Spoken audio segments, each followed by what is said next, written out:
Terima kasih Bapak Moderator. Saya mohon izin untuk berdiri saja. Nanti tidak terbiasa kalau nanti aku berdiri. Assalamualaikum warahmatullahi wabarakatuh.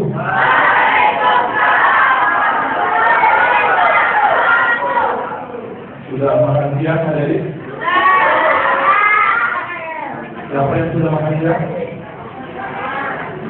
Sudah semua? Yang belum makan siang siapa? Yang belum makan siang berarti sama ya saya. Belum sempat makan siang karena baru ngajar juga, tapi nggak apa-apa. Sesuai dengan waktu yang diberikan kepada saya akan memberikan materi tentang pendidikan anti korupsi. Ya, sebelumnya saya memperkenalkan diri dulu. Nama saya Faisal Andri Mahrawan. Saya lahir dan besar di Medan. Gak jauh dari sini, di Kalimun, rumah saya, rumah keluarga besar. Meskipun hari ini saya tinggal di daerah Medan Johor. Saya juga pernah seperti adik-adik, pernah sekolah di SD. Kalau dulu di zaman saya sekolah yang diajarkan itu masih yang tradisional. Jadi kalau belajar membaca itu tulisannya saya nggak tahu sekarang masih sama atau tidak. Ada yang ingat ya? Ini Budi. Ada yang juga belajar itu? Ini Budi, ini Ibu Budi. Ya kan ya? Ini Bapak Budi. Jadi pokoknya tidak bersemangat. Kita akan lebih dulu mau. Saya ingin memperlihatkan tentang realita masyarakat Indonesia hari ini, sehingga kenapa kita harus melawan korupsi. Jadi saya dulu ya. Bisa?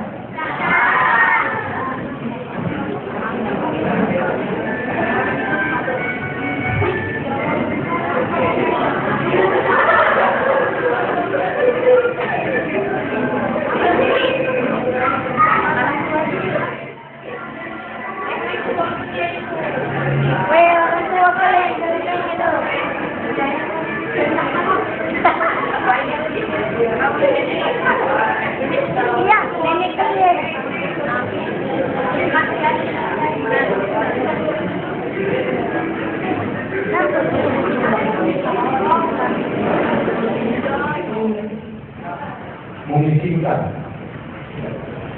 Saya ingin mengatakan bahwa korupsi itu membuat kita susah.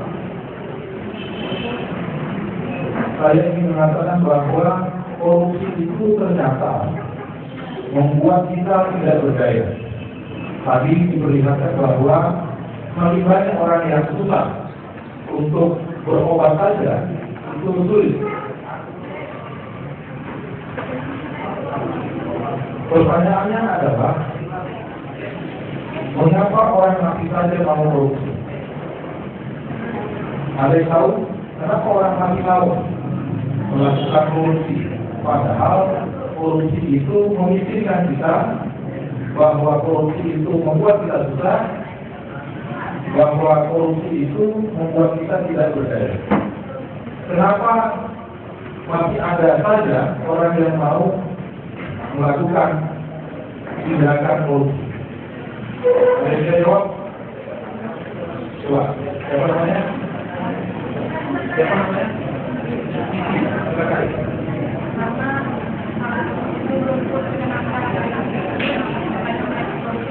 Oke, bagus jawaban dari Siti.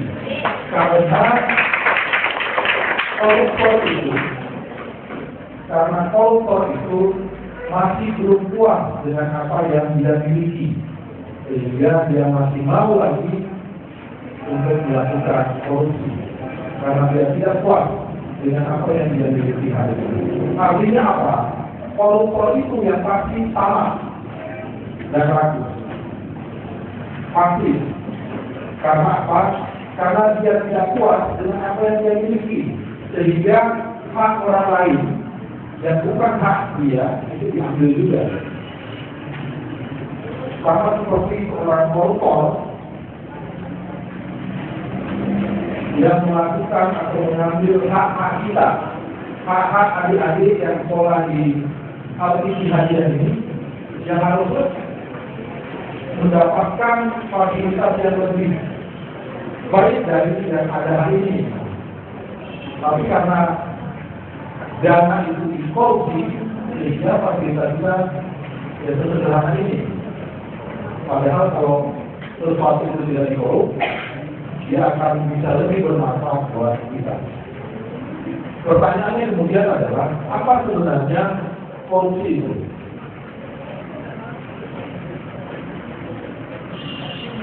Oke, sekarang kita lihat apa sebenarnya pengertian korupsi. Saya sudah menyiapkannya. Ini adik-adik sudah punya fotokopinya, silakan dibaca. Jangan hanya sekedar dipastikan atau digulung-gulung, itu banyak ilmu yang ada di dalamnya. Kalau di Malaysia, korupsi itu dikenal dengan nama rasuah atau riswah dari bahasa Arab. Yang menurut kamus hukum Arab Indonesia artinya ya korupsi itu. Riswah atau suap secara terminologis berarti pemberian yang diberikan seseorang kepada hakim atau lainnya untuk memenangkan perkaranya dengan cara yang tidak dibenarkan atau untuk memperoleh kedudukan. Semua ulama sepakat mengharamkan riswah yang terkait dengan keputusan hukum perbuatan ini termasuk dosa. Artinya apa? Korupsi itu yang pasti haram. Tetapi mengapa justru yang sering kali yang dilakukan oleh ustazah bahwa anjing babi itu haram, tapi kenapa nggak pernah mereka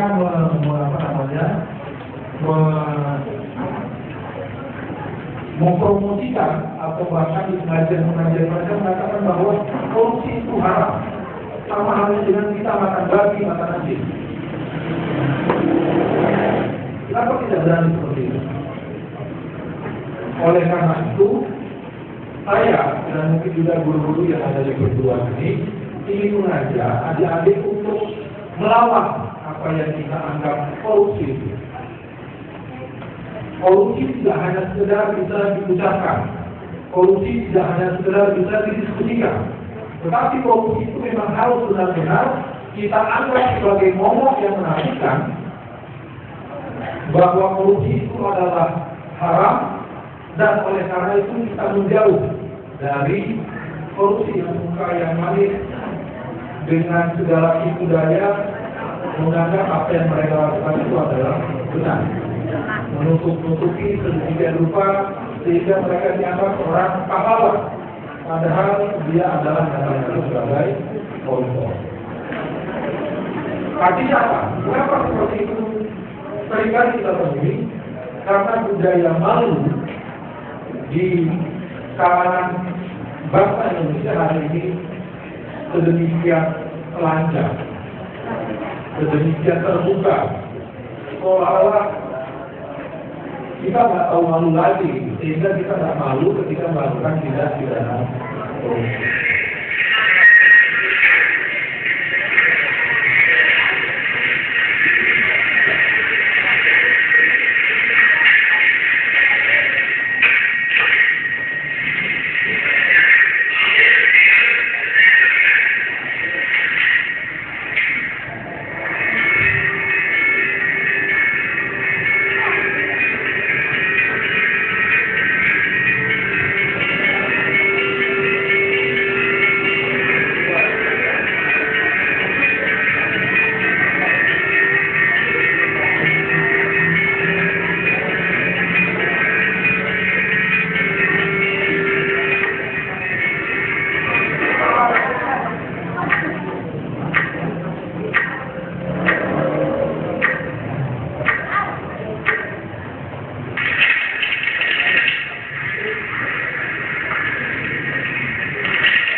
melaksanakan konser noten. Jadi saya doakan kalau ada adik-adik yang noten, konser-konser seperti akan muncul lagi. Bukan di video lagi, tapi di kelas adik-adik sendiri. Ada yang berani sama noten tadi? Jadi kalau ada yang noten, karena bikin kopean, tiba-tiba kopeannya keluar sendiri. Jadi berhati-hati lah. Jadi kalau ada yang noten, saya doakan nanti dia keluar sendiri kopeannya. Prinsip yang anti korupsi. Meskipun ini pekerjaan yang berat dari sekalian, tapi ini harus kita mulai.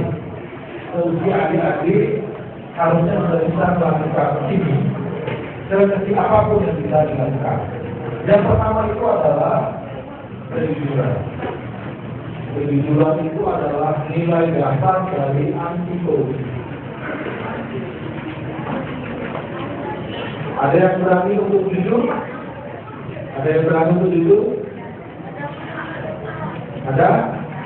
Ya, tapi ada beberapa juga yang aku melakukan tes. Itu artinya apa? Dia berani untuk mengutarakan dengan kejujurannya. Yang kedua itu adalah kepedulian. Kepedulian ternyata adalah salah satu nilai dasar untuk sikap anti korupsi. Ketika kita peduli dengan sekeliling kita, sesungguhnya kita menjadi bagian dari gerakan anti korupsi. Kemudian kemandirian. Kemandirian itu maksudnya adalah kita bisa melakukan hal yang bisa kita lakukan sendiri dengan sendiri. Tidak butuh bantuan orang lain. Karena apa? Karena kita bisa melakukannya sendiri. Kemudian kedisiplinan. Kedisiplinan itu bisa dilakukan bahkan untuk adik-adik yang masih sekolah, SMP, SMA bisa melakukan. Dan nilai-nilai kedisiplinan ini biasanya ditularkan atau diajarkan di sekolah-sekolah. Oke, sekarang apa peran siswa dalam gerakan anti korupsi? Ini sangat penting karena kalau bisa dilakukan, sesungguhnya kita sudah bersama-sama berjuang untuk melawan korupsi. Tantangan kemudahan ini sebenarnya bukan lagi untuk perang dengan bangsa lain. Kita tidak harus lagi berperang untuk mengambil penjajah. Ya, itu sudah pernah kita lakukan. Yang harus kita perangi kali ini adalah tantangan yang harus kita miliki saat ini adalah memerangi korupsi. Bagaimana caranya? Keterlibatan semua itu adalah di lingkungan keluarga. Di lingkungan keluarga ini penting, adik-adik sekalian. Jadi jangan malu untuk memberikan informasi, untuk mengingatkan bahwa orang tua kita itu harus melawan korupsi. Cara melawannya gimana? Ya tidak korupsi. Di lingkungan sekolah dengan tidak menyontek, kemudian mengingatkan guru untuk tidak melakukan hal-hal yang sifatnya koruptif dan masyarakat kita.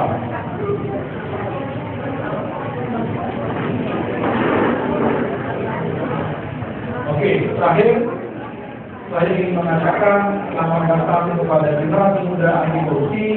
Indonesia akan lebih baik jika kami melawan korupsi. Saya ingin menutup presentasi saya dengan film lagi. Film tentang mengapa kita harus berani sebagai siswa mengatakan bahwa kita melawan korupsi.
cukup sekian materi dari saya kembalikan ke moderator.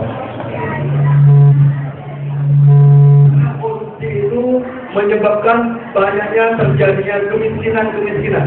Betul apa enggak itu? Iya, kemiskinan di mana-mana. Siapa saja itu merasakan dampak negatif dari korupsi itu. Dan kemudian beberapa tayangan-tayangan yang lain itu sudah Anda perhatikan semua, sehingga kita semakin mantap untuk memproklamirkan diri kita bahwa saja kita adalah generasi muda yang anti, baik. Untuk menyeimbangkan dalam diskusi kita hari ini, jadi dalam sesi pertama ini kita akan melaksanakan kegiatan tanya jawab atau diskusi membahas tentang presentasi yang telah disampaikan oleh narasumber. Jadi untuk sesi pertama, Bapak persilakan untuk 3 orang penanya, sebutkan nama dan kelas berapa. Nama saya Dani Anika, saya kelas 7A.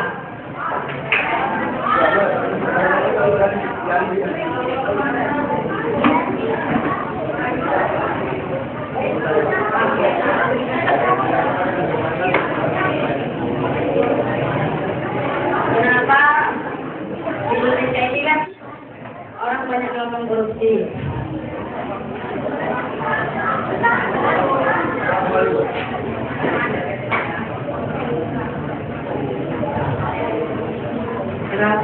Kenapa Pak orang di Indonesia ini masih banyak korupsi?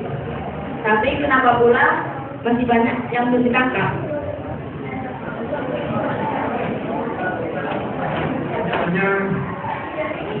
Gampang-gampang pertanyaannya, yang susah itu jawabannya.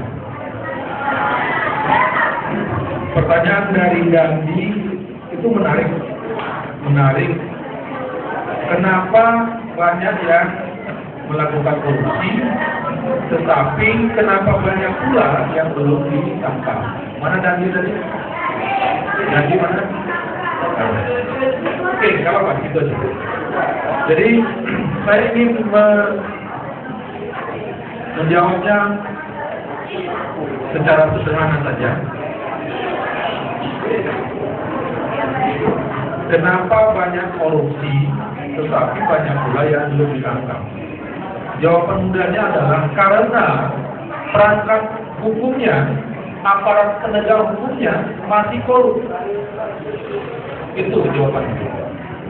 Bagaimana mungkin jika polisinya, jika jaksanya masih korup, dia bisa atau mampu untuk menangkap koruptor? Sesuatu yang tidak mungkin. Yang harus dia lakukan adalah aparat penegak hukumnya yang harus bersih terlebih dahulu, sehingga mereka mampu untuk menangkap koruptor. Kalau aparat penegak hukumnya masih korup, dia akan lamban untuk menegakkan hukum di antara mereka sendiri. Pasti. Itu jawaban saya untuk Gandhi. Kemudian dari Farid Arham, Farid apa Farul?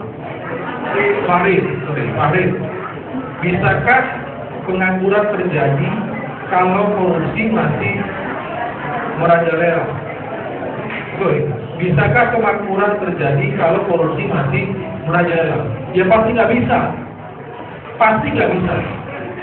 Kalaupun ada kemakmuran, tetapi kita masih melihat korupsi yang merajalela, artinya kemakmuran itu hanya fata morgana.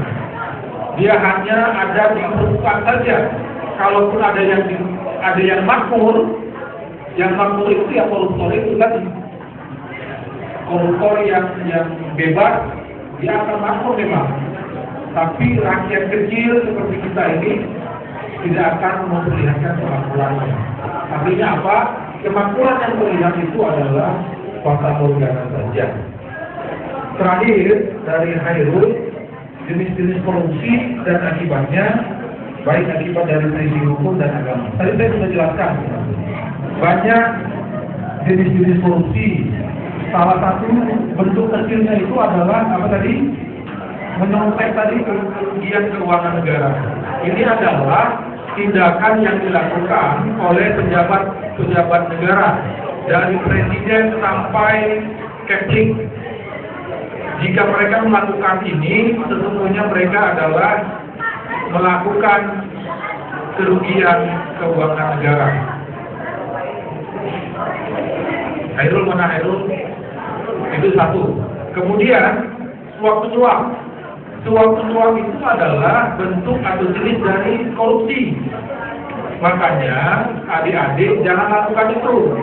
Tidak perlu melakukan suap untuk hanya sekedar menaikkan nilai raportnya. Nggak perlu. Kemudian penggelapan dalam jabatan, ini yang seringkali dilakukan oleh pejabat-pejabat negara.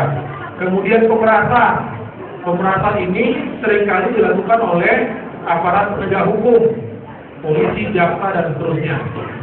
Polisi melakukan hal ini dalam bentuk kecil, misalnya ketika ada di antara kita yang kena tilang, misalnya, mereka akan melakukan pemerasan. Kemudian perbuatan curang, tadi saya contohkan itu adalah menyontek. Kemudian benturan kepentingan dalam pengadaan, ini biasanya yang dilakukan oleh panitia pengadaan barang dan jasa di lembaga-lembaga pemerintahan. Kemudian gratifikasi.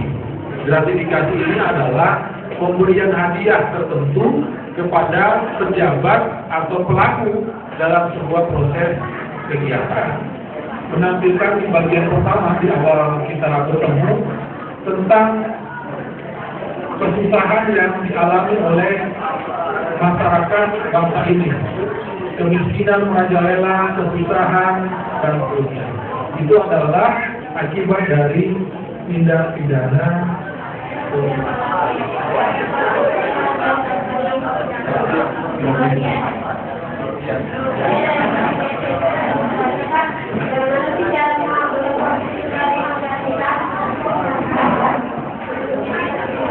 Iya.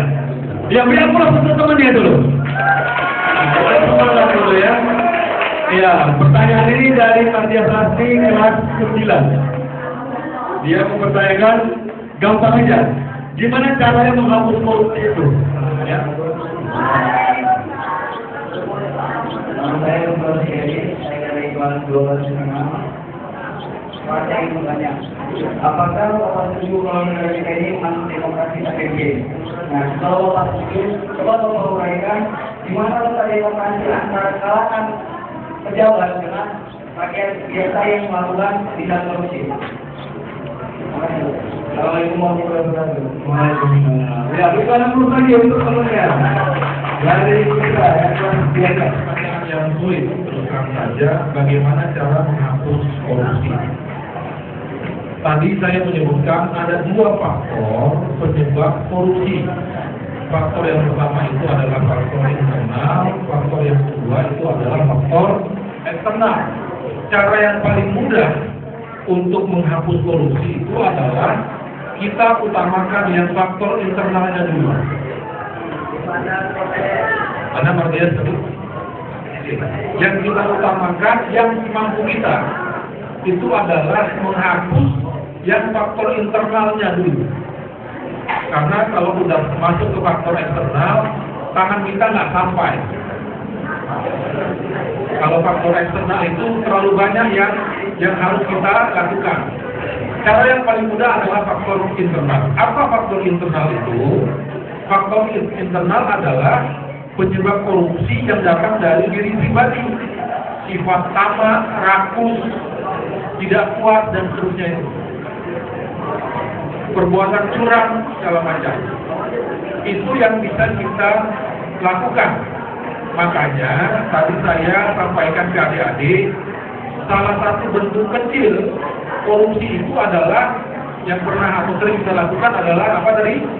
Menyontek. Kemudian demokrasi terpimpin dan hubungannya dengan bagaimana hubungannya dengan korupsi dan segala macam. Nah, meskipun berbeda dari materi kita hari ini, bagi saya begini, demokrasi itu bermacam-macam. Apapun itu jenis-jenis demokrasi yang saya sebutkan tadi, demokrasi hanyalah sebagai alat, bukan tujuan.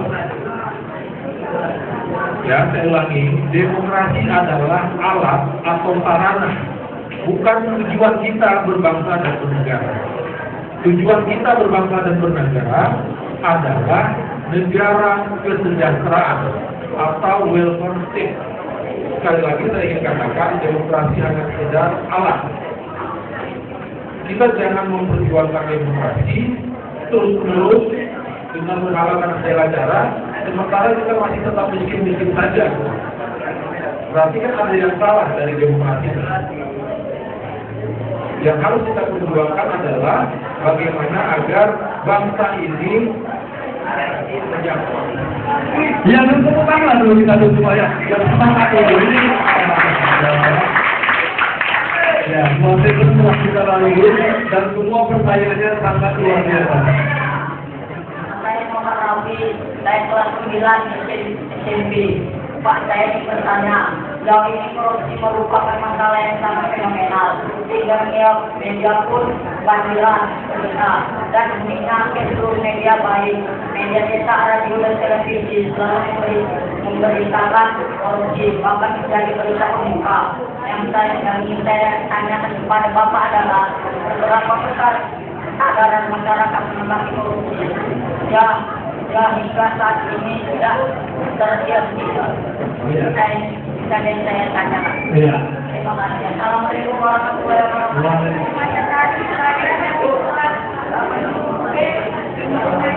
Apa namanya, Mbak?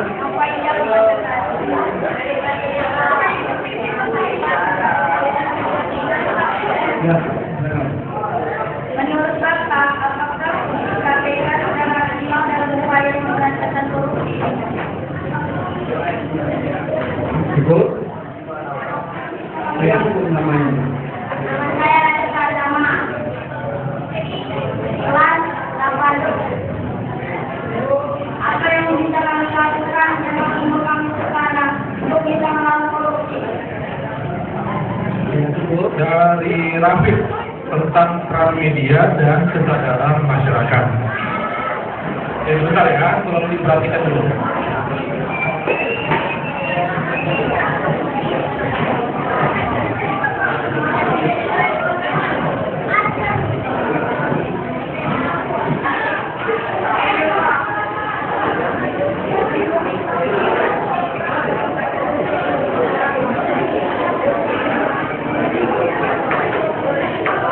Sebentar, bisa kita mulai, bisa kita lanjutkan.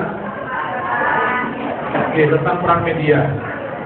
Memang peran media itu sangat-sangat strategis dalam rangka pemberantasan korupsi. Apa yang diberitakan oleh media sejatinya seharusnya adalah untuk mengeliminir atau kalau perlu meniadakan korupsi, harusnya seperti itu. Karena peran media bisa masuk sampai ke genggaman kita gitu. Nggak hanya sampai ke rumah kita, tapi ke genggaman kita. Hari ini kan ada smartphone atau handphone pintar yang bisa mutar televisi kan gitu. Itu adalah peran dari media, baik TV maupun elektronik. Yang harusnya dilakukan oleh media cetak, elektronik, dan lain-lain itu, bahkan media sosial adalah bagaimana menginformasikan atau memberikan informasi yang sebenar-benarnya. Jangan hanya karena televisinya punya pejabat tertentu, punya elit-elit tertentu, sehingga yang diberitakan hanya korupsi yang orang lain lakukan, tapi yang tidak mereka lakukan misalnya. Oleh karena itu, peran media sangat-sangat strategis. Kemudian pertanyaan kedua, bagaimana kaitannya dengan kesadaran masyarakat? Jika media itu benar-benar berperan, sesungguhnya masyarakat juga akan lebih cepat sadar. Karena apa? Masyarakat yang mendapatkan informasi yang banyak terkait dengan pemberantasan korupsi dia akan mudah disadarkan dari Nova Indah kelas 7 SMP tadi. Apakah fungsi KPK sudah maksimal? Saya katakan fungsi KPK belum maksimal. Kenapa belum maksimal? Masih banyak yang bisa dilakukan oleh KPK. Mungkin karena keterbatasan sumber daya manusia. Sehingga yang hanya dilakukan oleh KPK hanya sebagian kecil kasus-kasus tertentu. Oleh karena itu, KPK juga harus didorong, harus diberikan semangat oleh siapa? Oleh masyarakat. Masyarakat bersama KPK harus memberikan dorongan dan semangat kepada KPK. Kemudian pertanyaan terakhir hari ini, materi kita tentang pendidikan anti korupsi. Apa yang bisa dilakukan oleh anak-anak atau siswa seusia Raja Pratama dan kawan-kawannya, kan gitu. Tadi saya sudah mengatakan yang harus dilakukan oleh siswa adalah dengan melihat ke dalam dirinya. Jadi faktor internalnya dulu yang dibereskan. Salah satunya tadi adalah tidak berbuat curang. Kalau kita kaitkan dengan kegiatan siswa sehari-hari adalah itu tadi saya katakan salah satu tindakan curang dalam kegiatan atau proses belajar mengajar adalah menyontek. Oleh karena itu, mulai hari ini tolong luruskan niat adik-adik sekalian di sekolah. Jangan lagi lakukan contek menyontek itu. Cukup, itu sudah jadul, sudah zaman dulu itu. Kedepannya kita harus percaya dengan kemampuan diri kita sendiri. Kita harus mau belajar, menggali potensi dirinya, dan satu lagi yang penting, jangan lelah untuk berbuat baik. Segala bentuk apapun dari kebaikan, pasti hasilnya adalah kebaikan juga. Saya ingin menutup pertemuan kita hari ini dengan sebuah tayangan tentang motivasi kebaikan. Saya yakin ini menjadi motivasi adik-adik sekalian, karena ini menurut saya menarik.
Tahu nggak hikmah dari tayangan tadi? Tahu nggak siapa yang pakai baju rompi yang terakhir tadi?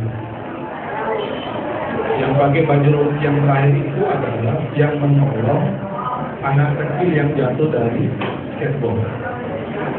Yang pertama. Tetapi pada akhirnya dia juga ternyata menerima kebaikan dari orang lain, meskipun hanya segelas air putih. Hikmah dari tayangan barusan adalah bahwa sekecil apapun kebaikan yang kita lakukan, pada akhirnya adalah kembali kepada diri kita sendiri.